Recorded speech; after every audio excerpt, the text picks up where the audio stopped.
The first time you find it, it blows your mind, really. You feel like you knew about it for centuries. You feel like you're being reunited with something way bigger than this life.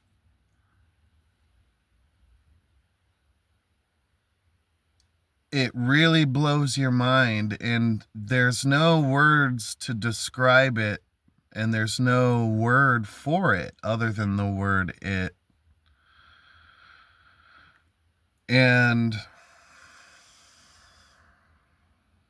you start to wonder who else knows about it, because you start to hear it embedded in songs and TV shows, conversations at the restaurant. In the language, you can hear its waves propagate. And those who are aware of it can use alchemy to produce experiences that have hallucinogenic properties with language.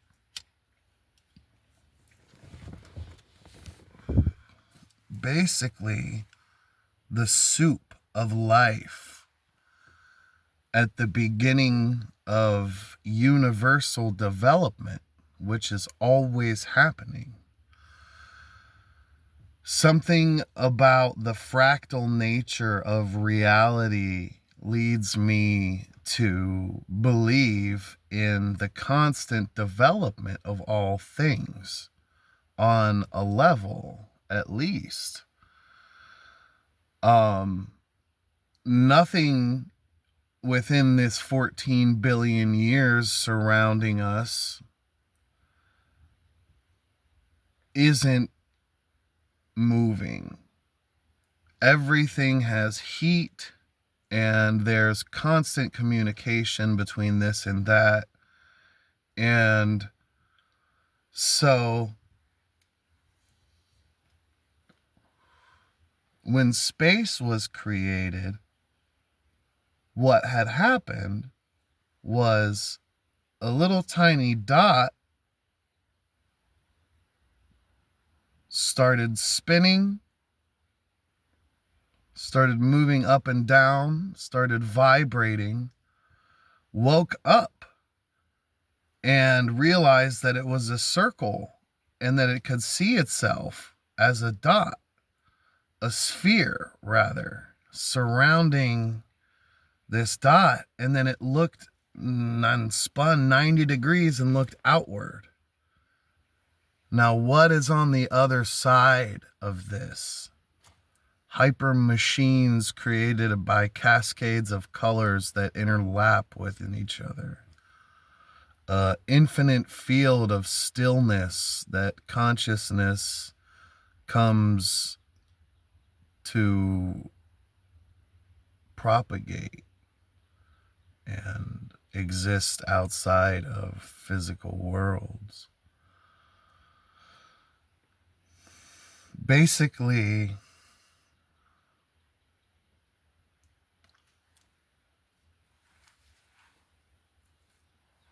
what it is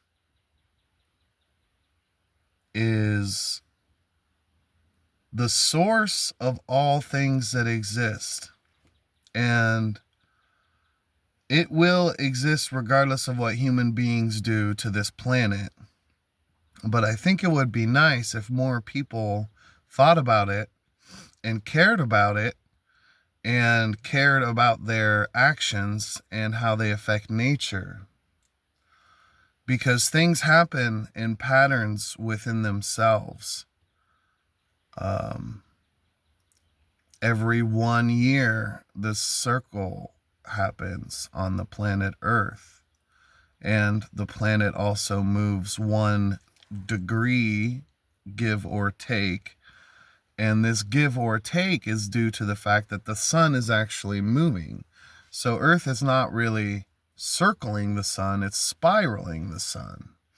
There are clues left everywhere, and geometry is the language that the Greeks used to describe this. And so now we're talking about waves. Light. Everything you see, the only thing you see is light, and you always see it unless you're asleep. Light is an ocean of waves known as the cosmic microwave background up to the highest purple frequency that you can see, or is it red? That's coming from the sun or your bedroom light or the back of your eyelid because it's seeping through from whatever light source is in your house, or maybe it's basically dark where you are and you're not seeing any light.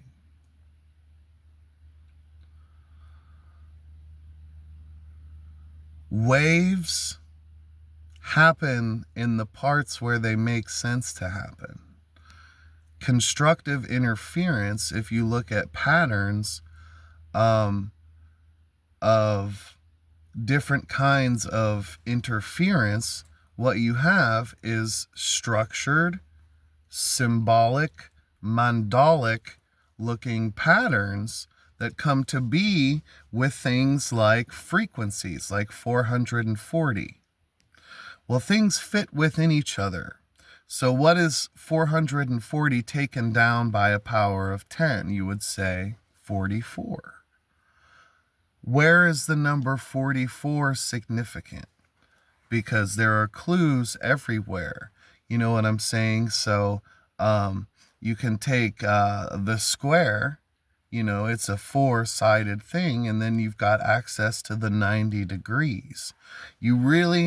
It's all about figuring out what is fundamental. If something is not fundamental, it's a result. And if multiple things are a result of the same fundamental, you can use them to get to that.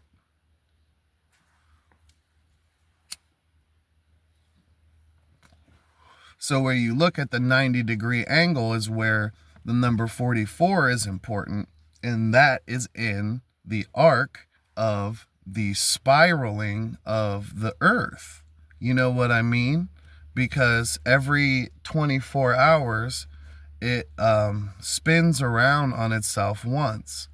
And just like at the beginning of time, when this singularity started spinning and became aware of itself to become its own perimeter, the higher dimensional leap happens.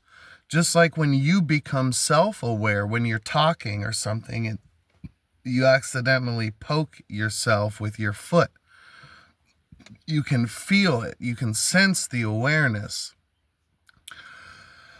And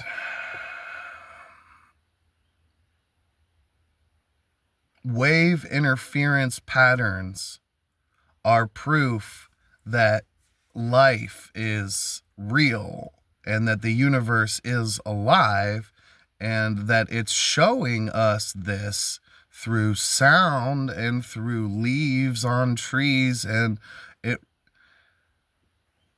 really just wants us to discover it and understand it because we are it. And this is humanity's purpose.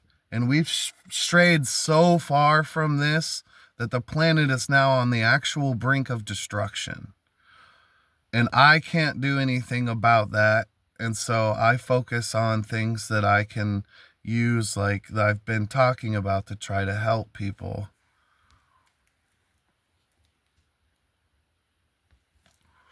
Beyond the doors of death lie those who denounced evil before they died.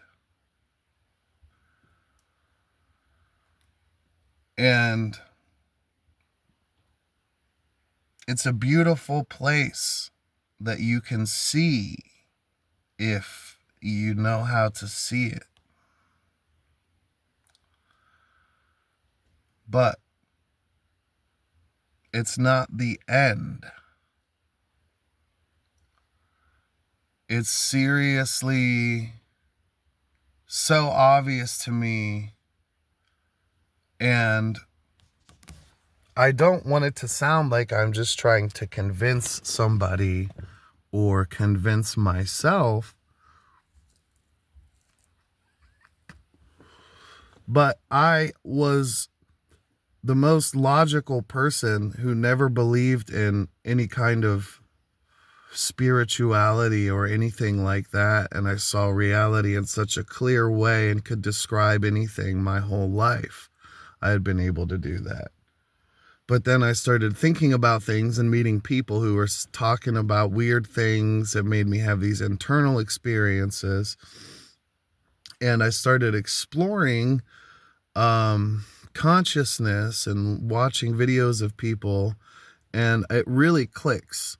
This sacred geometry really clicks, because a circle, is, imagine a fluid going through it, but the fluid is like spinning, spiraling through the circle. You know what I'm saying? That is the energy that is available to us, that available to the sun to be able to crush atoms in fusion and create heat and plasma. You understand that energy is a currency that is intertwined with matter. Where there is matter, there is energy. Mass equals energy times the speed of light squared.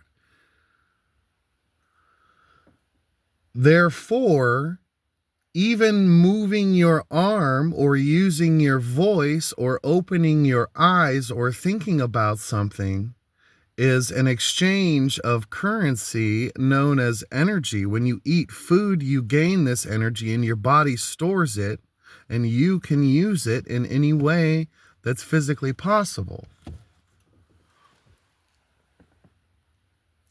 And when you do, that action creates a ripple effect that sends the energy imprint off into the universe.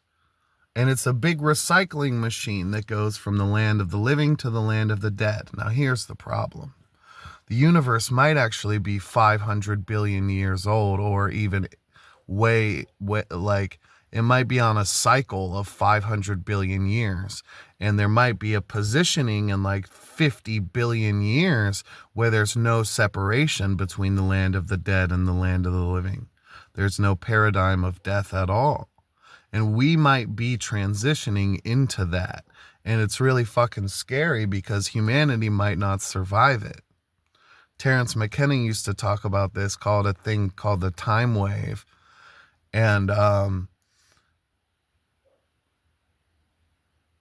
if you look at evolution, it's been forced by necessity of survival on massive scales. And with humanity pushing the planet towards extinction, I think this is the peak in human history and global history of a need for some kind of evolutionary development.